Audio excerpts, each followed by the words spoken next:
Gunanetanatityatrain Dehi deha samudbhavan Janma mrityu jara dukkhair Vimukto amritamashnute. When the embodied being is able to transcend these three modes, he can become free from birth, death, old age and their distresses, and can enjoy nectar even in this life. So repeatedly Lord Krishna is telling human life is meant to become free. First of all, become immortal. Whatever you attain here, it will all be lost. You are investing so much time, energy to get some position in the society that will be lost. You are trying to love your family members, people around you. That connection will be lost. We will never be able to meet ever again. Is this thing very pleasant way of living? No. So that is why one should first of all try to rise to the platform of immortality. And that is being explained here. If we are able to transcend these three modes, go beyond the clutches of these three modes of nature, Sattvaguna, Rajoguna and Tamoguna, then one can become free from birth, death, old age and disease. Oh, who has seen that? This is post-dated check. Has anybody returned from the other world and explained? Yes, people have returned and explained. Just like people have gone to the moon. I may not believe, you may not believe. So many people in Russia, they do not believe that US has gone to the moon. Even now, at least 50% of the people do not believe. And some time ago, 70-80% were not believing that Americans have gone to the moon or other planet. So we are not discussing whether they have gone or not. Time will reveal.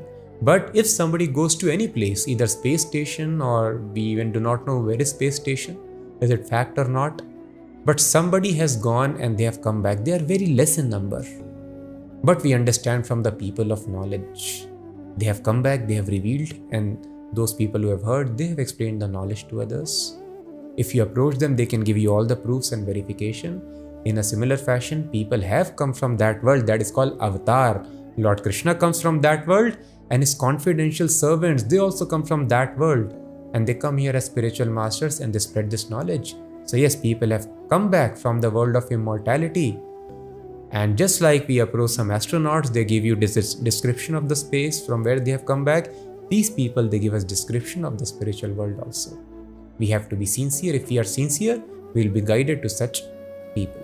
The descriptions are there in the Vedic literatures. So one has to become free from birth, death, old age and disease. But this is not a post-dated check. Lord Krishna is telling, Amritam Ashnute, a person can enjoy nectar even in this life. Even now we will experience liberation living within the body. The example given in Vedas is just like the coconut separates itself when it is ripened from its shell. Although it is within the shell, but it is detached from the shell. It can see itself. Earlier it is sticking to the shell. It looks like one unit. But when it is ripened, it is dried up, it is separated from the shell. And when you break it, you can take it out.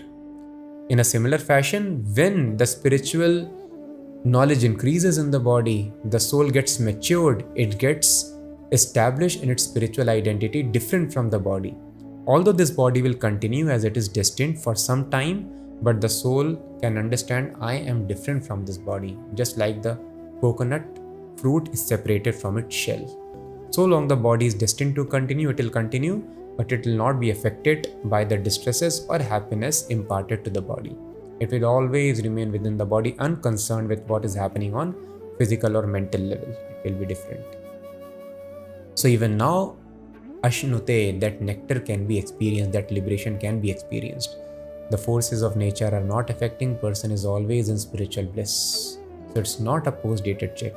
We have to just be very, very sincere in our attempts to transcend these three modes of nature. So now Arjuna asks very nice question. So Krishna, now please explain, how do we transcend these three modes? And how do we find out a person who has transcended these three modes? Has anybody done that?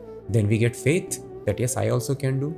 So what are the symptoms? How do we do it? That Arjuna is asking now, and Krishna will reply.